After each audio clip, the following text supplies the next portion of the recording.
call Public Works, Procurement, and Contracting Committee meeting to order for Wednesday, May 3rd, 2017. Roll call, please. Calling the roll, Mr. Toomer, Here. Mr. Miller. Here. Ms. Conwell. Here. Mr. Schrein. Mr. Schrein is absent. Ms. Baker. Here. There is a quorum. Thank you. Has anyone signed in for public comment this morning? No, Mr. Chair, no one has signed in. Okay. And can I have a motion to approve the minutes from April 13th, 2017 meeting? Okay. I have a motion and a second. All those in favor? Aye. Aye. Opposed? And the ayes have it. Clerk, would you please read the first resolution this morning? Resolution number 2017-0078, approving rental rates and terms of use for the Cuyahoga County Courthouse, located at 1 Lakeside Avenue, and corresponding parking rates for use of the Huntington Park Garage, effective 5/9/2017. All right, thank you. Okay, we have a representative here this morning. If you could just state your name for the record. Sure, Mike Chambers with Public Works. All right, Mike. What's this contract regarding, or? Yes, what this pertains to is the county allows the courthouse to be rented out for weddings and other events as needed and as requested. And we actually are a very highly requested rental facility, mainly and primarily, and what separates us from everybody else is we allow our a la carte. So we're only charging for the rental of our property, the space. Other venues, such as the City of Cleveland, for example, when you go with them, you have to use the vendor they have identified for everything, the meals and all that, and it gets very pricey. We allow people, if they want to self-cater, they can do that themselves. So that's what makes us attractive. And what happens is it's been over 10 years since this rate has been increased with the cost of labor going up, utilities and everything else. It was the opportunity now to go ahead and do that. And so what this legislation is proposing to do is to take the current rates and increase them. We looked at it several different ways. You know, I took the simple way of, applying a consumer price index, which, came up a little bit higher. I went then the longer way and said, what staff do we have involved at this location? And surprisingly, in order to put on an event like this, we have to restore the facility back to normal so that when the public comes in, we're operational. But to do an event, we have on hand, we have 1 custodial supervisor, 3 custodial workers, 1 electrician, 1 sergeant, and then 2 officers. There's normally 1 officer there as is, but when we have the events, imagine you got 300 to 500 people coming. There's security issues with the buildings. Once again, our custodial team arrives an hour before and stays several hours after. Remember, the bathrooms, 500 people in there. There's a lot that has to get cleaned up. So I look at the cost of doing that, and when I average that out, remember, we're only renting for the 5 hours of the event. Our staff's there a lot longer. I took into consideration all that, and I'm coming up just over $550 an hour just in our time. I also looked at the consumer price index, so I felt that the rates were reasonable, they were just. In addition to our hourly rate, we have utilities, we have, supplies, janitorial supplies, dumping, hauling, and all the other stuff that goes with that, not to mention our capital investment in the building. So we feel that the increase is timely, and I'll be happy to answer any further questions. Okay, thank you. So then what would the hourly rate be then, proposed hourly rate? Yeah, there's several. The deposit remained the same. The hourly rate is increasing from $5.25 an hour to $5.85 an hour. The Sunday holiday rate was going from $600 an hour to $660 an hour. Our photography fee has remained the same at $125, and then just our Huntington Park Garage is going from $550 to $600. Okay, thank you. Any questions from members of the committee? Ms. Conwell? Okay. Through the chair to Mr. Chambers, is the deposit returned or does it go toward the final bill? It goes towards the bill. And when were the rates increased last? It's been at least 10 years to our knowledge, yeah. Okay. Remember, when we merged with Public Works, that was under the old commissioners, and it kind of came into our umbrella. Okay. And will these increased rates be included with other parking income? I don't understand. Where does the funds go? Okay, good question. these rates, just so we know, will be effective for all new bookings. Now, remember, right now, we've already got bookings going into 18. We have requests for 19. So our goal here is all new bookings. And the revenues collected for this goes into the courthouse, actually goes into the building fund of the courthouse. So it goes back into the maintenance operation of the building.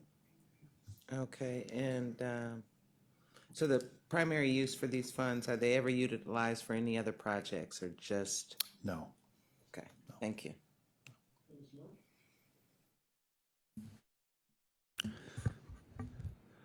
Just one question. What is the photography fee actually for, and why was it not changed?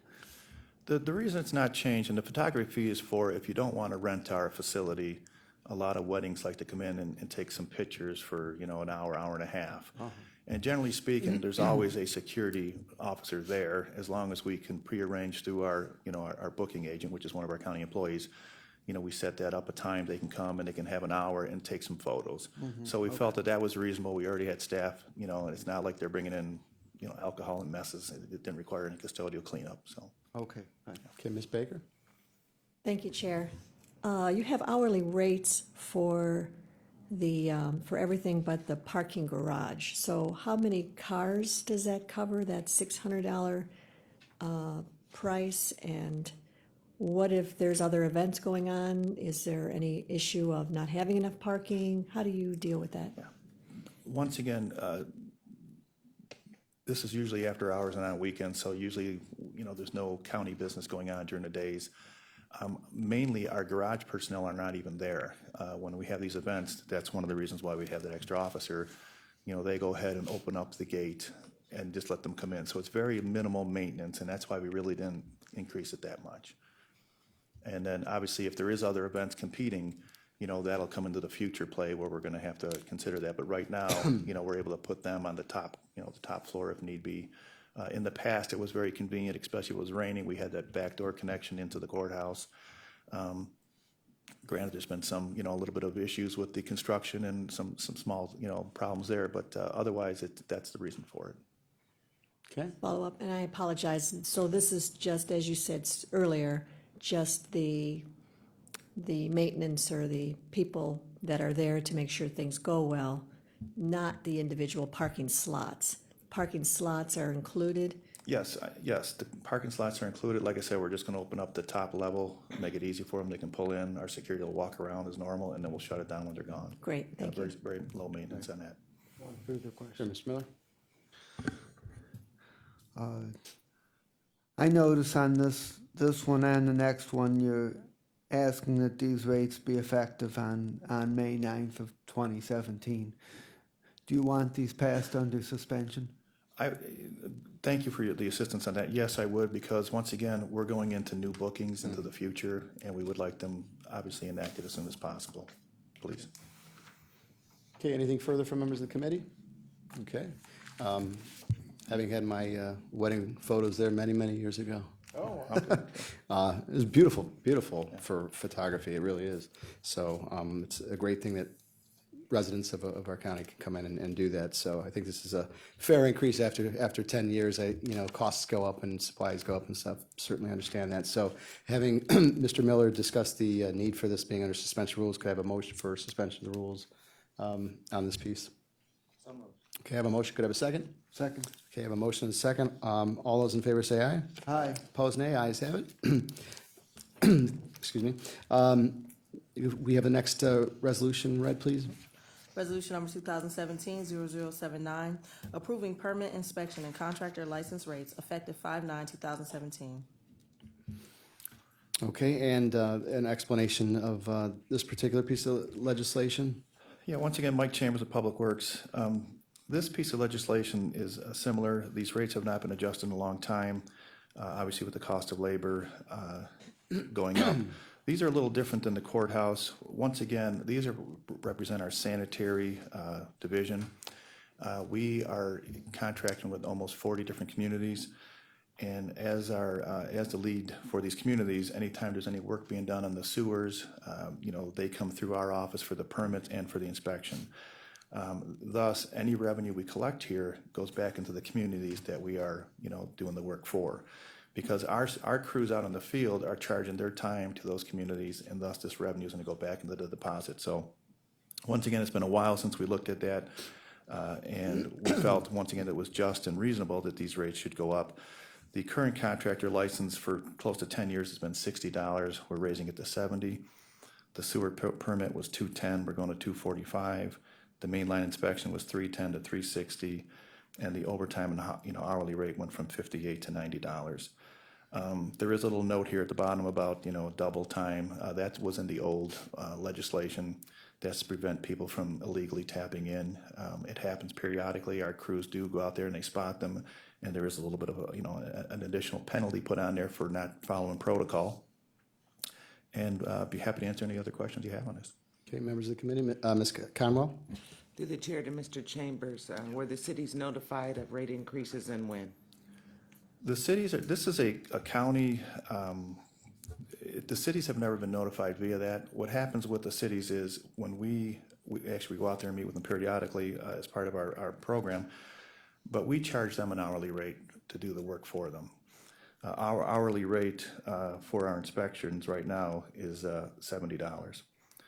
So if we're charging them the $70, we felt it was only reasonable to get, some of that time back, put it back into the community's pot, the same amount. So the communities were not notified, and I don't think per our agreements they have to be notified, be honestly, but it's more or less to their benefit. And was the increase substantial? I mean, I'm just looking at it as a courtesy thing since Sure. we haven't. No, it averaged, I believe, less to 1% a year, so it's been 10 years. Remember, it's been 10 years. It's been a long time. And it's something that I want to kind of keep a closer eye on going forward. But yeah, it's been very, very minimal over 10 years. I just think as a courtesy, we may need to notify those 40. I mean, we haven't done it in 10 years. People fix their budgets, kind of. Just takes a phone call. Just Sure. my thought. Okay. Okay, thank you. Mr. Miller? Jack, did you? The one for overtime, holidays, and weekends. Do I understand this right, that if an inspection had to be done either on overtime, holidays, or a weekend, that they would be charged whatever applies in the first three items, plus they would be charged an hourly rate for the overtime? Is that how it works? That is correct. Now, I do want to clarify a question that Mr. Dever just brought to my attention. I misunderstood your question.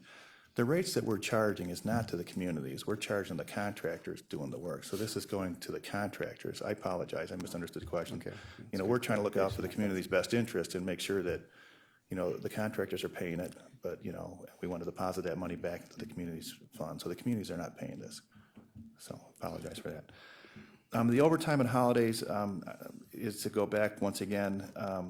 It was just a factor as needed on a holiday. The price does increase for the simple fact that our labor increases on those, time and a half on those days as well. So the above one was meant to be straight time, and these other ones are supposed to be time and a half per hour.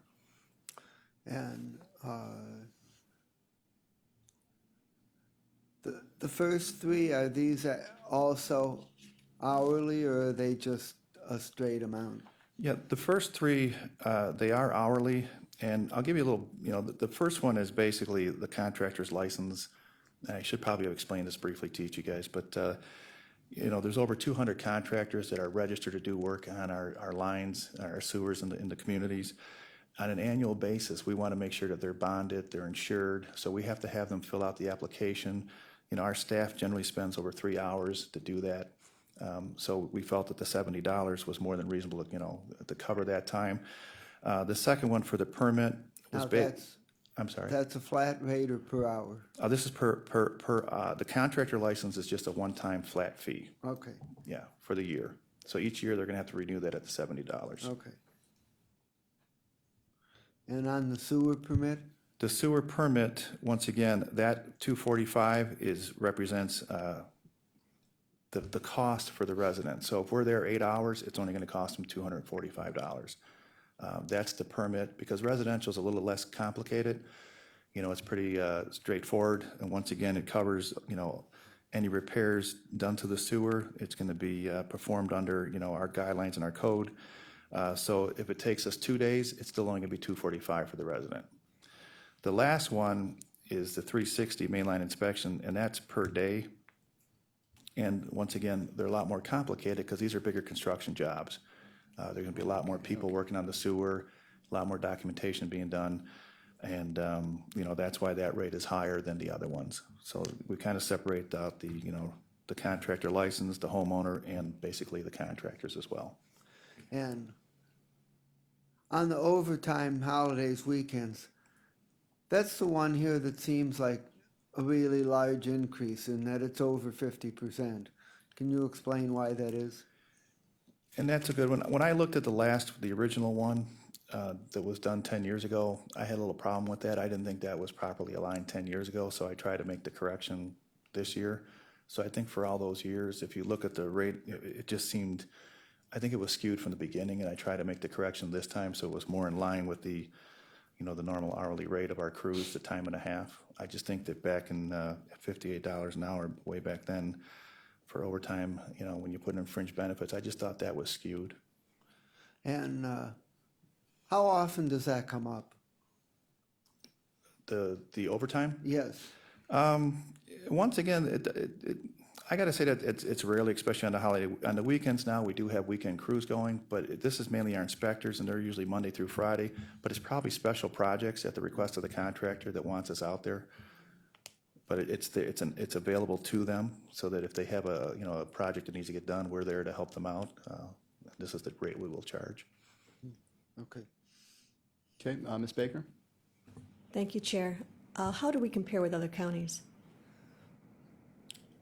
I'll be honest with you, that's a good question. I'll have to look into that for you. Okay. And you were also mentioning that this has been 10 years. Is it your vision to perhaps review it every 3 to make sure, especially when it's a benefit to the cities, that they're not paying more than what we're collecting? I do agree with you. As far as how the other counties, I kind of really looked at what happens in ours, how much labor and time was invested in doing these things. So I can't look at the other counties, but I do agree with you. I want to look at these things periodically every 3 years and see what's reasonable. I think somehow, once again, these two kind of slipped through the cracks, and we're just going to kind of make a note going forward. Yes. May I follow? Yes. I would think just in due diligence, we should probably check with other counties and see what they're charging, just to see if we are in line, or below or above. When those contractors do work in other counties, are they complaining that we're more expensive even though our services may be much better? It still is something we should probably know. I'll look into that for you. Thanks. Absolutely. Okay. Ms. Conwell? Just to follow up, through the chair to Mr. Chambers, I'm just trying to get it clear. The mainline inspection is $360 per day. And I think you stated that that's at the request if the contractor needs, no, the overtime, I'm sorry. The overtime and holiday weekends, that's if they, during a special project and they want the county to be there. But I'm not understanding under the notes, that's kind of like contradictory to that, saying that the scheduled inspector by the sanitary engineer division will be subject to double the approved charges. So What happened? do we have to be there, or? Yeah, well, generally, what we're trying to prevent here, improvements commence without authorization. Once again, there's people that go out there and try and do a quick fix and, to the sewers, and then years down the road, there's a problem, and nobody knows what happened. So the rule is we want to make sure that they're doing according to code. So, it takes either a city official to call us, which happens periodically, or we're just, our crews are out in the area and we notice somebody's working there, and it's like, we know that's not us. So that's more or less, and it's rare that we can catch them. I mean, it does happen, though, and it happens periodically, or without a scheduled inspection. What happens sometimes is that the contractor will call and say, we want you tomorrow, and all of a sudden, we show up tomorrow, they're not there, and then they do it another day, and we're not there. So that's kind of saying, hey, you got to make sure you coordinate with us a little bit better. It happens sometimes, they say, be here, and we're there, and then they're not there. So So when that happens, we still charge them for that day? absolutely, yeah, yep. Okay, Mr. Schron? Thank you, Mr. Chairman. Do these get, you said that the contractor's paying these, Yes. but it was always my impression that nothing gets paid for by somebody like a contractor. It gets passed through to somebody else. Doesn't the community end up picking up the contractor's fees for this, or charges, or? No, we're there on behalf of the community, so any revenue collected goes into the community pot. I mean, these, once again, the first one is just to make sure they're a valid contractor. That's pretty straightforward. These other ones are just to cover our cost to do. No, the I understand job. our Yeah. charges, but doesn't the contractor, whoever's doing the work, whatever it is? I mean, if it's a big subdivision to put in something new, I'm sure they're gonna pass it on to the price of the home and things like that, but. In the home, I mean, in the Whatever. community isn't gonna pick up some It's charges? not gonna be the community per se. It's gonna Okay. be whoever the property owner is. So it is gonna ultimately, well, all right. Somebody's gonna pay other than the contractor ultimately. It's gonna get passed through to the property owner or the developer or somebody. right. Somebody's gonna be picking up these increased costs. Absolutely. It, Yeah. it, But it's it's like not the saying that communities. a business pays the taxes. They don't. It all gets passed through ultimately into the price of the product. So this will ultimately get passed through to anybody building or doing something within our community. Yes. Okay, so I just didn't want anybody watching this to think, oh, this is the contractor, and they're gonna absorb this cost. They're more than likely they will not. No. Okay. Now flipping it to the other side, you indicated that the contractor license takes roughly 3 hours of work to do? Remember from the initial sending them out in the mail, they all gotta come. And Yeah, I'm- that's what my permit coordinator told me. I asked her this morning. Yeah, and I'm not arguing with to me, it seems like 3 hours, our hourly rate, boy, that fully burdened, are we even covering our cost at $70? There's 200 a year, that they don't all come in 200 at one time, and that was her approximate, start to completion was about 3 hours. I asked her this morning that question, and that's why, I was prepared to answer it. Approximately 3 hours time, yeah. The hourly rate of somebody doing this work would be what? The hourly rate of this person's probably $18, 18, yeah. Fully burdened would put him at $25? Probably, yeah. And once again, the point of this was more or less to ensure that we had registered contractors. I hear what you're saying. These other ones were more or less to protect the integrity of the sewer. I think we are covering our costs. The average, some are a little more some are gonna be less. That was her average, Yeah, well, average means that, the time, yeah. that we're not even breaking even, so I don't, we have no apologies to No, raising no. these rates in the eyes of the contractor, zero. I can't even figure out how we can do it for $70 to pump that out if it takes 3 hours on the average with a fully burdened rate.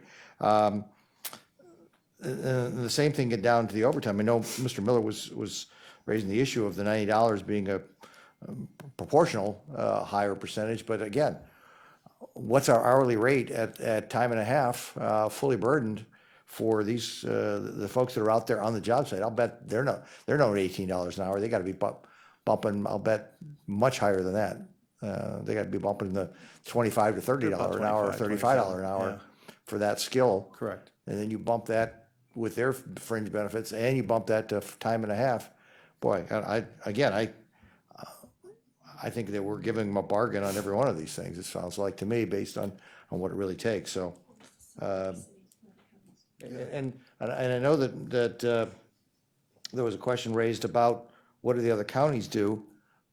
That's nice to know, but I would assume the other counties are also paying a lower rate for these hourly services, because we are a more expensive county, so the fact that another county might be charging less for these exact same services does not, unless you take into consideration what it costs to be employed in this county, that's the only, I'd be willing to bet our hourly rate for every one of these things has got to be higher than Hancock County. It's got to be higher than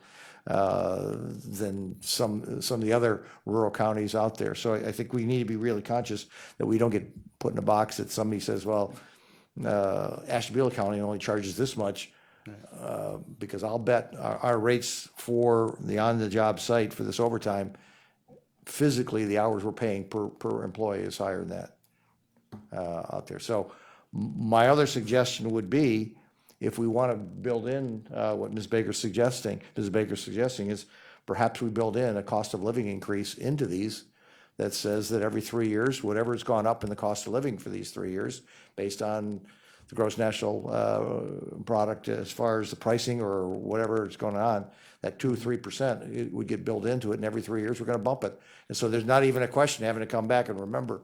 It's something we've already built into the rates.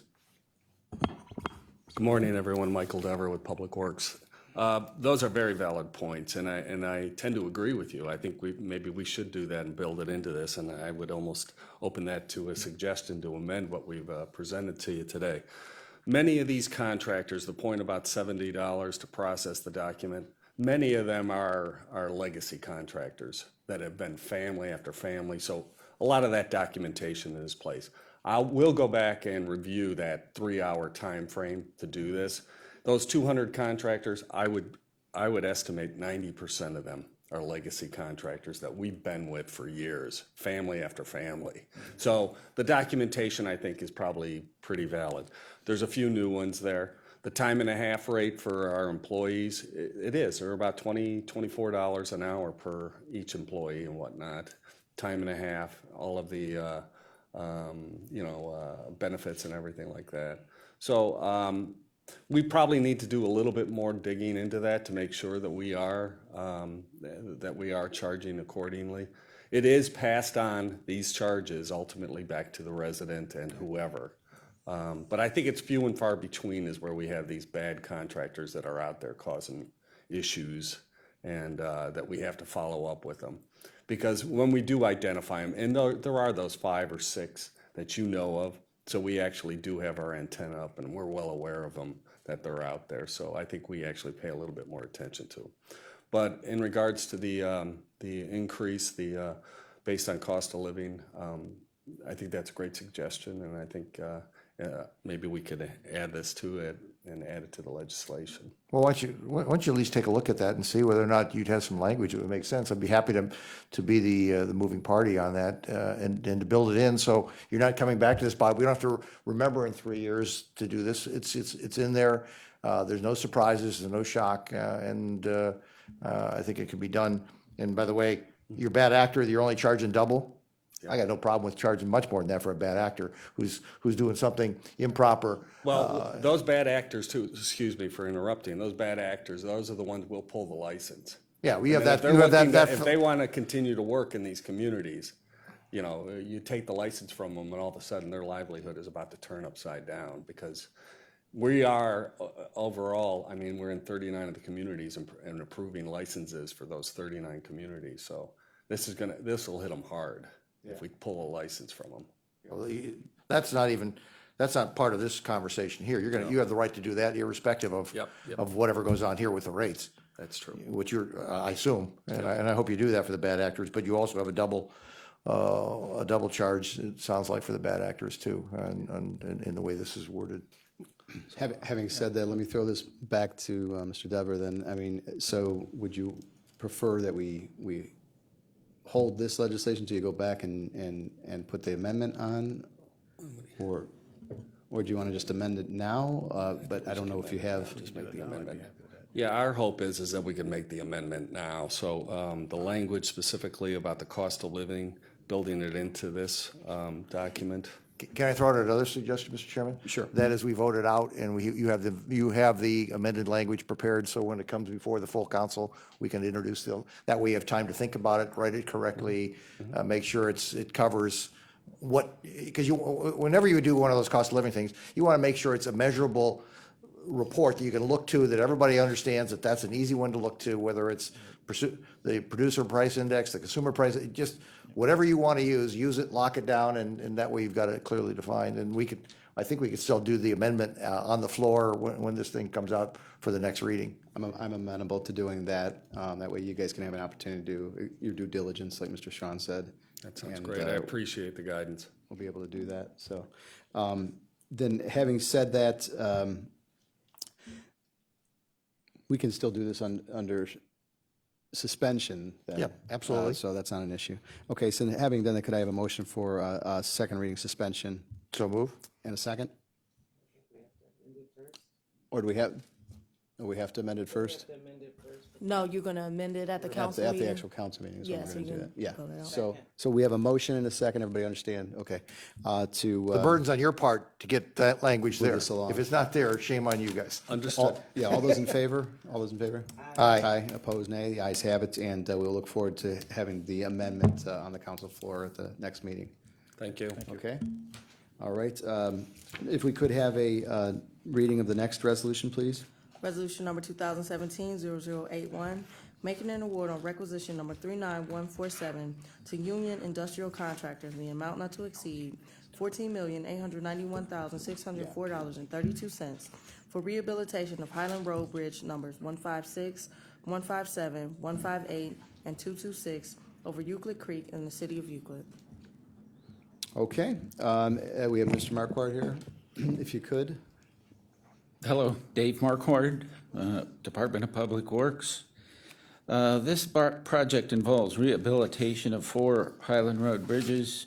That's removal of the superstructure, replacement of the steel, and repairing and rehabbing some of the substructure on each of those bridges.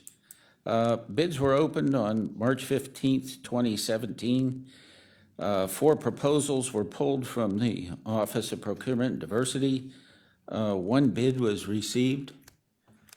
The engineer's estimate was $13,560,000.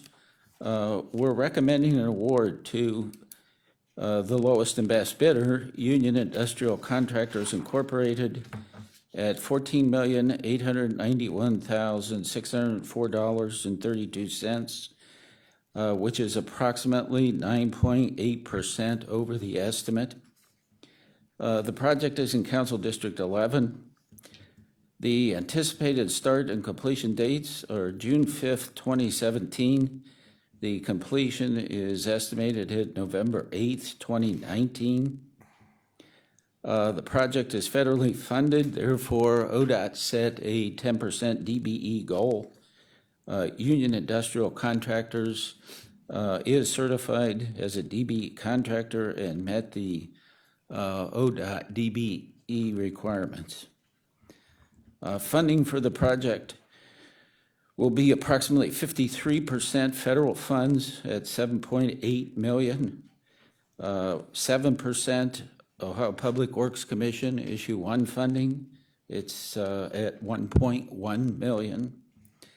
Cuyahoga County Road and Bridge funds, the $7.50 vehicle license tax fund, 38% at $5.7 million roughly, and a small amount from AT&T for a conduit that they need to pay for that they have requested included in the project, which was 2%, $270,000. We're asking for approval on second reading, suspension of rules. We do need to get started as early as possible, and the award for this to receive funding has to be made by June 1st of this year. I'll be glad to answer any questions. Okay, thank you. Just briefly, I know you said this, I just kind of missed it. What will it entail? You mentioned replacement. Yes, it's rehabilitation of 4 of the bridges. That involves taking the whole top of the bridge off, called the superstructure, all the steel, and then fixing the foundations and abutments. Okay, so again, when you talk about rehabilitation, so as opposed to like knocking this down and starting over, you're going to take like the original frame? Is that how this works? When I say the superstructure, that would be the deck and everything that sits on top of the abutment walls. That's all taken off and replaced. We then, the foundations are still staying in place. Foundations But stay in we place, have to do some work on those to rehab those. Okay, questions? Ms. Conwell? So Mr. Marquette, I'm kind of on the same kind of wavelength there, because it seemed like the cost was basically like a whole totally rebuild. So, but it's actually a rehabilitation. Is those costs in line? How much more would it have been if we'd have just built it from scratch? Well, this instead of- is almost a replacement of the total structure. The only thing we're not doing is getting down to the foundations. Those were determined to be still in good condition and will provide a good, useful life to the end of the structure. And what is that useful life? What are those years? For that useful It'll life? be approximately 50 years. Okay, for the foundation, you're Yeah. saying. You said the engineer's estimate is actually lower than 1.3, lower 1.3. Why didn't we send for a new rebid or whatever? I mean, the cost was just, That's a good question. One of the issues, if we would rebid the project, first of all, we would be jeopardizing our funding because we're going past the deadline to award. So there's a chance of losing that funding. And it would also push the project out another year, construction year, which we would see increased cost in that construction year as well. So really, the decision was made. We felt that after analyzing the bids, that the bidder had provided fair costs with respect to construction. it was only one bidder, correct? Yeah. We analyzed those with respect to our estimated costs, and generally speaking, most of the costs were just a little bit higher that resulted in the difference. But they weren't out of line. There's some difficulties constructing these bridges with coordination with parks, access to store materials and get to the bridges to construct them. So why didn't we start a little sooner? Because to me, it seems like we only had one bidder. Of course, we couldn't look in the crystal ball and see how many bidders we were going to get, but that bidder knew at a certain point that, and with the deadline and the funding, that we were kind of put up to the wall, so to speak. They could really charge what they want. So if we'd have started, I think, in the future, because of course we can't do it now, but if we could start out. Yeah. Well, first of all, we had started it earlier. NOACA had funding issues with this particular project, so we didn't find out or get authorization to proceed till early in 2017. I think it was the end of January. So then we went out for bids. Then we were constrained at the end now of awarding the contract before June 1st of this year. So we lost out basically because we're paying, $1.3 million more. And $1.3 million could have went toward a road, or something else that I can think of in my district. So I'm just saying, I know you're saying that it's probably not our fault, NOACA and other people didn't play the ball, but we're being made to pay that $1.3 million difference, because I think the engineer was probably way on point. And by having just one bidder, we're kind of just stuck with taking that. But I'm not going to prolong that. We're going to leave that. We all know what we need to do in the future. And what role, my last question would be, what role does AT&T play in this project? They have a utility that's impacted. That was one of the complexities to this project, was coordinating that utility relocation. They had to move it twice. And then that was that because of them, their fault, AT&T's? Well, it was just because of the methods of construction, we have to keep 2 lanes open for traffic. So you're working on half at a time. And it ended up involving moving of AT&T and deciding how they would move during that particular working on half the bridge and then working on the other half. But I'm just trying to ascertain, is it because of them trying to coordinate with AT&T's schedule? Well, that impacted originally the timeline on the project because it was quite an extensive utility coordination effort. But we run into that on almost every project that we build, so. Okay, thank you. I'll get you in 1 second while I have it in my head. Mr. Marquardt, as far as that AT&T amount that they're paying, so how is that derived at based on what Ms. Connell was asking? Well, the additional that they're paying is really for additional steel supports that they requested for their conduit. Can't go into further detail on that, but it was additional supports that they needed for their relocation. Okay. And it wasn't eligible for project funding, so they agreed to pay for it. Okay. Mr. Miller? Mr. Chair, to Mr. Marquardt, I'm gonna, Right. That's what I was trying to get at, but that's for utility. I'm gonna prolong the discussion that Ms. Conwell started. I think that, I share the same concerns. I think she's right on target. My first question is, I mean, you would think a $13 to $14 million construction project would be among the most desirable to bid on that there is. It's a very large contract. Can you give us understanding as to why only 4 people expressed any interest in this and why only 1 out of the 4 bid on it?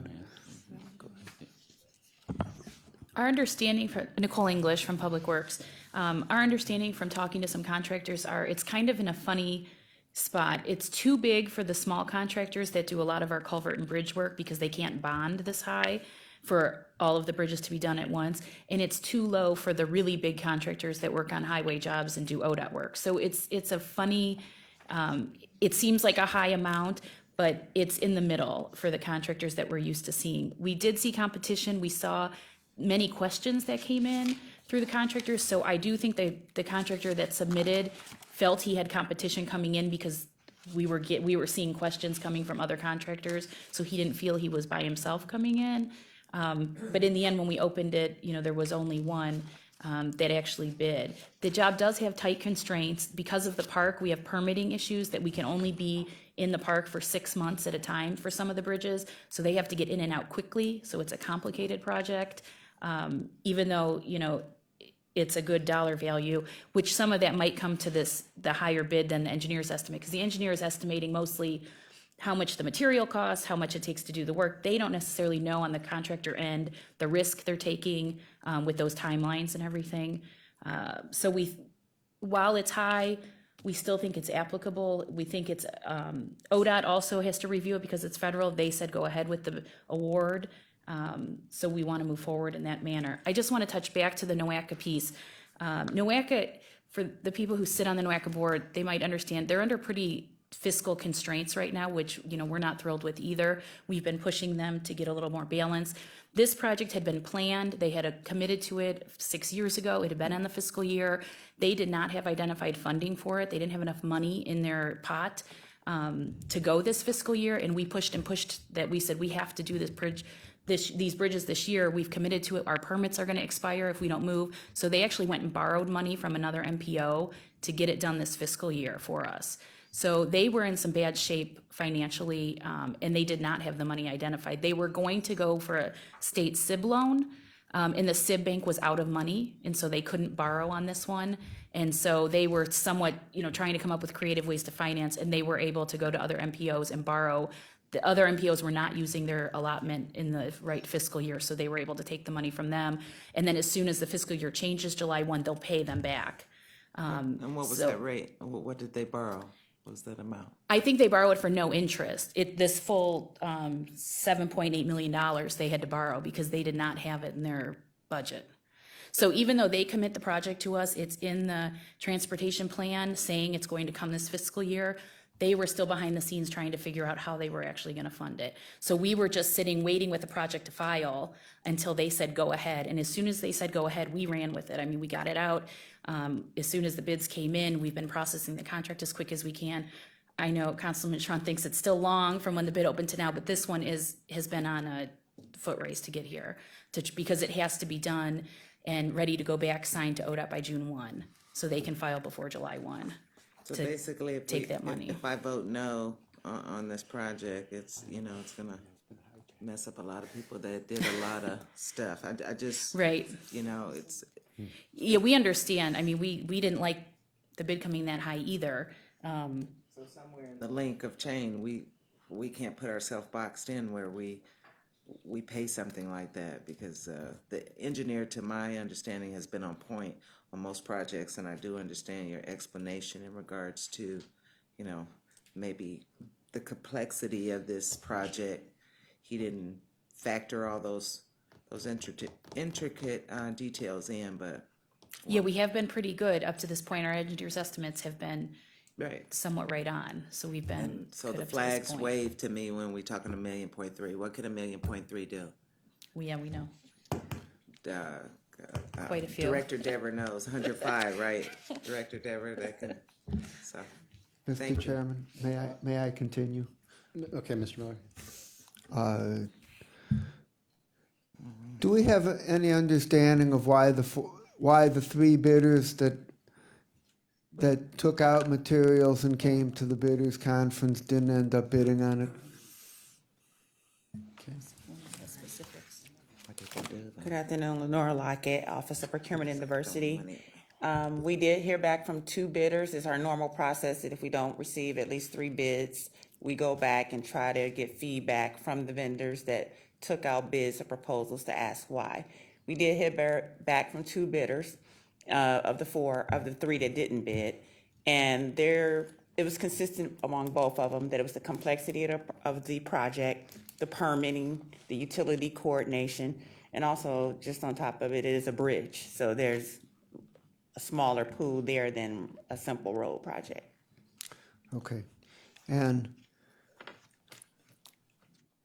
am I correct that the engineer's estimate is included in the bid material, so the bidders know what the engineer's estimate is? Is that correct? Correct. They have the total number. They have, no, they do have sorry, Lenore. They have the total engineer's estimate dollar value, and then they have the quantities of materials, but they don't have how much we assign to every quantity. So they Understood. have to set that price, but they Okay. know the total dollar. And so they know if they're over 10%, they can't get awarded either, And- because that's and So they know that it's a policy, that if it's more than 10% over the engineer's estimate, that they can't get awarded. You know, I find it troubling that this bid came in just under the 10%, you know, it sounds to me like the bidder took the attitude of we're going to bid the maximum allowable amount and hope that we don't have any competition, and it looks like that they're going to pull that off, you know, and that doesn't look like a good deal for the county. Well, yes, it does have that appearance, but you have to understand too, like they said, there's risk in there with permitting. It's a bridge job.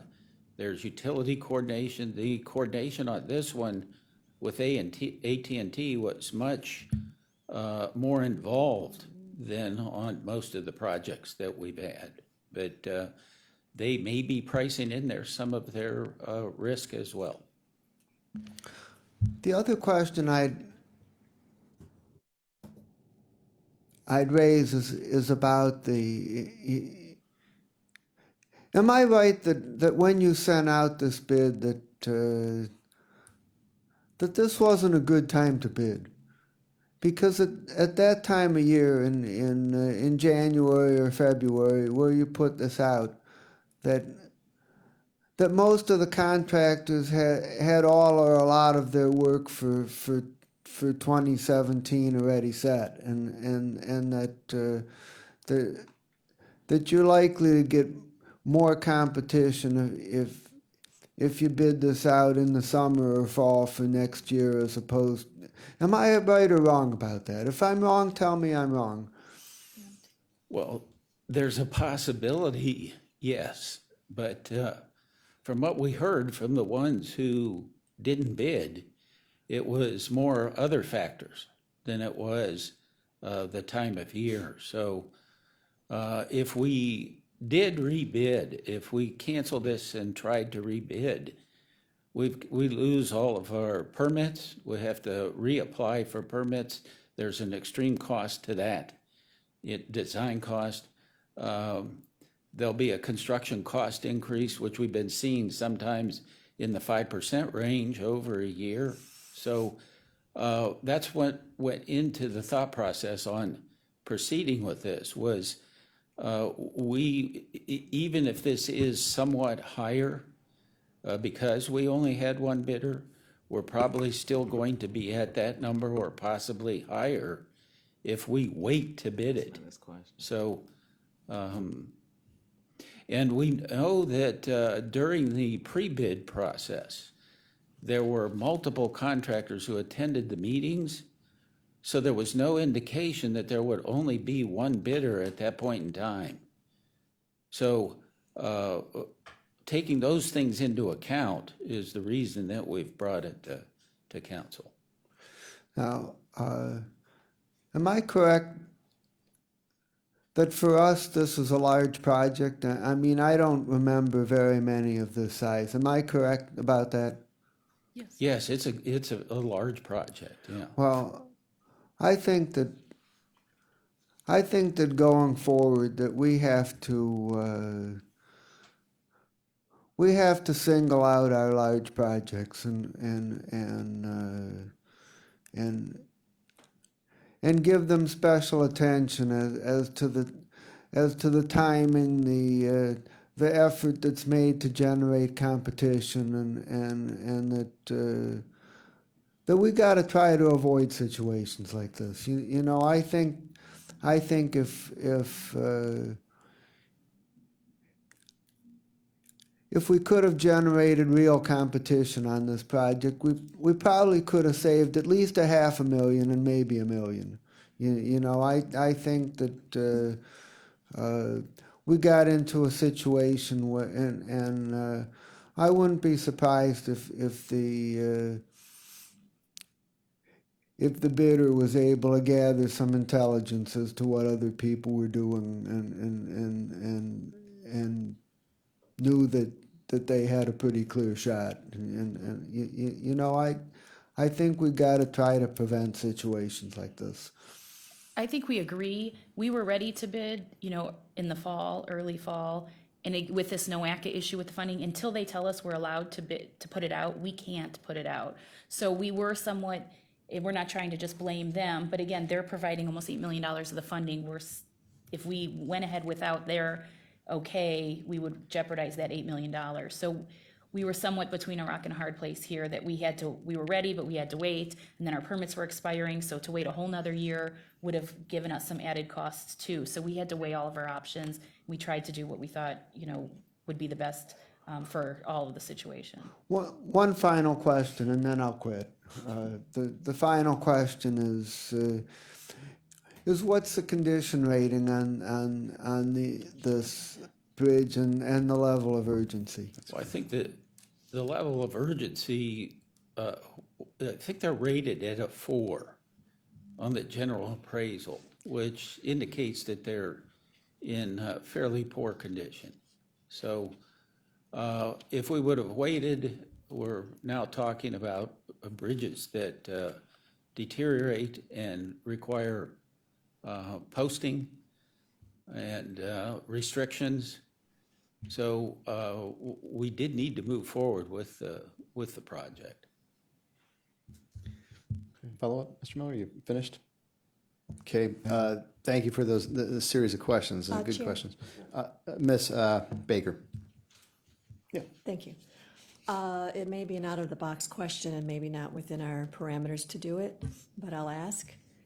Given that we seem to have a consensus here that we may be paying for more than what we think the services are and was not perhaps as competitively bid as it could have been, are there any other projects nearby this location that they could perhaps absorb and repair, and a road or bridge or any project that may have been passed but is near the need of being done? Is there any way to amend this that they may consider without losing this project, in fear of losing this project, that they could perhaps work on something nearby? Another road that we passed on that could be something in Well, the area? really, I don't think there's anything nearby. We also would have run into the funding issues because we're limited to doing the project that we've applied for. And to then just say we want to go someplace else and include another structure that Just asking, they and for wouldn't the allow sake of them perhaps being for the first time in fear of losing this, would they be amenable to include another project maybe for 500,000 or 600,000 that brings us a little closer perhaps to the estimated bid? well, that doesn't fit a bidding process. I That's just thought I would ask. Or- So just throwing it back at you folks then, I mean, you know, we're not thrilled with the arrangement, but having said that, everything is within the letter of the law. Correct. Based on what we do here, what we set up as far as county charter and everything else. Yes. Correct? Yes. Okay. Mr. Schron? Yeah, it sounds like, and I know that we're have some elements of disappointment, but it sounds like it's the conversations with NOACA that delayed this whole project, which caused the pressure on the systems. Is that, and I'm not trying to pick on them. I don't know what their problems were. They might have their own set of problems or issues out there, but if we want to accelerate these conversations, as some of our members have suggested, maybe the conversation is back to NOACA and say, hey, look what the impact was on the voters of this county. We're going to pick up an extra $1.5 million because of the timeliness to which your response was. And I think that's a public relations, public conversation that needs to take place, and let them know these are the consequences as a result of it. Because as our chairman said, there's probably nothing outside the scope of what the four corners of the legality of it that's taking place here. It's just delay never is a benefit of construction. And to delay this again is not a benefit of construction. I've been building, I know what it is. Time is money, and if we kick this down the road, my other point is that, yes, we're relying on the estimator, engineers' numbers, but I can tell you right now, personally, we're having trouble finding steel for my own business out there, because steel is going to be a commodity that's going to get harder, and the prices are going to go higher, and the delays are going to get longer, and people are going to they're not going to quote, because right now things are starting to pick up. And that ripple effect is gonna roll into our estimator, and I hope he's staying on top of what's going on, because as a commodity becomes more short in supply, there's no place for it to go but up. So the contractor might legitimately say, I can't take that risk. This is probably what, at 18 months? 2 years. 2 years. What's his price of steel gonna be 2 years from now that he has to bank on, that he's gotta build into his cost? Because if he's looking at the same thing we're doing, we've seen things go up almost tenfold in the demand for steel right now, and in things that we're bidding on. Is there any thought that this contractor, Mr. Miller alluded to it, had some conversations with anybody outside of his company on this bidding arrangement? Well, it's actually not legal to do that. I mean, they signed the non-collusion. That's what was affidavit. alluded to, and so that's why I wanted to make Right. sure that I we're. mean, they signed the non-collusion affidavit. We were actually at a conference, the Cleveland Engineering Society conference, several days after this opened, and a couple of the contractors were there that didn't bid, and they said they were shocked only one bid. So I do think in the market, they thought there was gonna be at least 2 or 3 bids going in. So it seemed that everyone was a bit surprised, but they were working right till the last minute and then just decided we can't do it. And I think part of what you brought up about the 2 years, they're building 2 bridges at first this year, and then they'll build another 2 the following years. So they are estimating, a couple years out on that steel. And our estimates are only as good as the engineers that, estimate up to that point. Until it goes out to the market, we don't really know what the charge is gonna be. We do our best, and our engineers, our consultants try to do their best. They go and talk to some folks out in the industry to get numbers, but again, they're the engineers, and these guys are the actual contractors building the work, so. As much as I'm disappointed that we only had one bidder, the alternative could have been 0. And And then that really would have put us in a pickle, it seems like, based on the condition of the bridge and all the costs that we have sunk, that we would then have to duplicate those same costs over. Is that a correct statement? you're right, and we would have never hit this fiscal year. Right, So then that NOACA's doesn't even efforts take would into have fact been. that now those bridges are not gonna be completed in 2 years, we're looking at 3 or 4 years, because it puts on a whole brand-new cycle, I would assume. Yeah. Yes. So, yeah, I'm not thrilled about paying more money, but the reality of it is, as long as this contractor had no involvement with anybody else, he took the same risk to the other guy. I mean, if he bid $1 higher than somebody else, he was taking that risk, that he wouldn't get the contract. He didn't know that none of those other, people who pulled out bid packets were not gonna turn in a bid. So as much as I don't like it, it seems like it falls at least within the 4 corners of what the legality of it is, and I assume our law department has looked at it, and they're comfortable with everything in regards to the way this whole thing was done. I have not personally looked at it, but it has been through the review process. Yes, When I say law department. yes. Right. You're stuck in the same bucket. If somebody from the law department gave us the opinion, then then you stand in the same shoes, right? Okay, Mr. Miller? Thank you. Thank you, Mr. Schrein. Mr. Miller? Just one final piece of advice. We think there's a little room to absorb some things. Be really tough on change orders. We'll relay that. We hear you.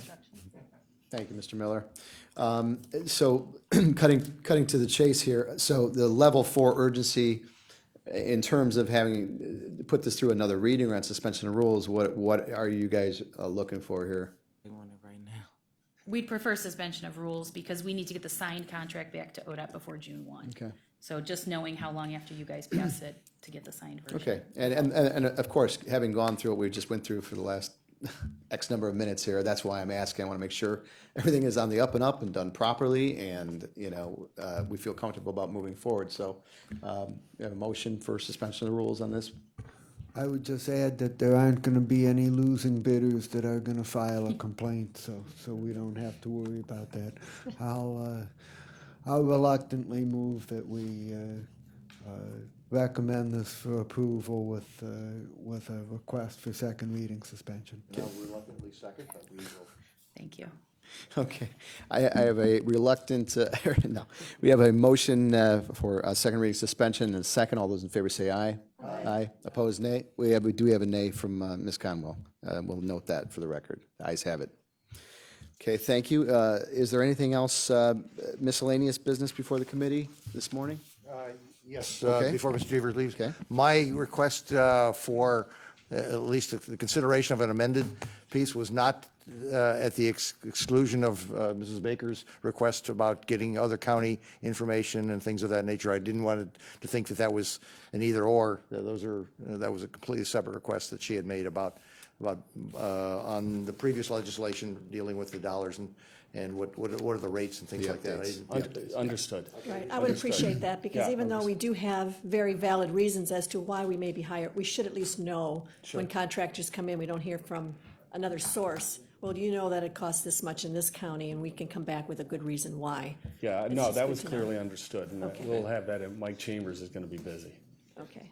Thank Okay. you. One other note of business too, Mr. Dever. I think a couple weeks back, we had requested various programs that were in place. Yeah, I don't know that we Yeah, ever received that yet. I thought we had forwarded that to the council. Yeah, I was fairly certain that all that information moved forward. I'll check with Joe Nani to make Oh, sure. okay, appreciate it. Maybe it did. I don't think so, but, I scan emails. okay, all right. Yeah. Okay, if Ms. Conwell says no, then I I'm going to say no. Okay. Okay.